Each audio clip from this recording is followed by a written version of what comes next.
Ayan.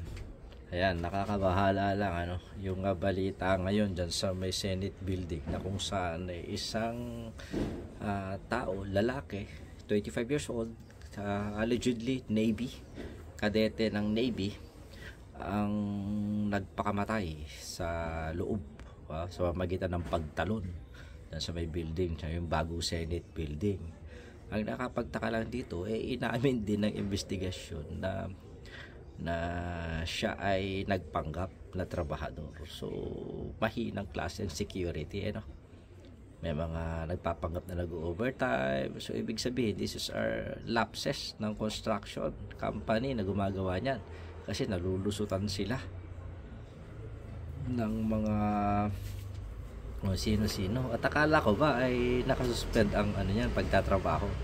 Bakit sa gitna ng investigasyon, bakit sa gitna ng iringan ngayon tungkol sa mahal na presyo ng nasabing new Senate building, tuloy-tuloy pa rin ang trabaho?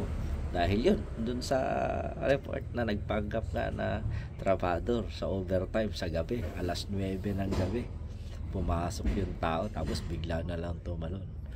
So, I think this is a protest that they have to make the system in working dyan sa may Senate building na sana paigtingin at patibayin.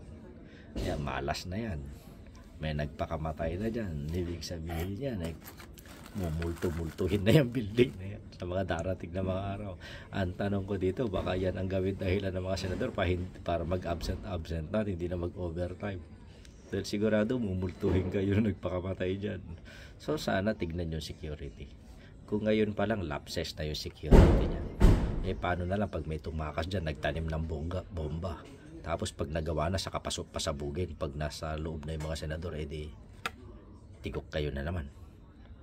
Wala, mahina, kailangan pagtibayin.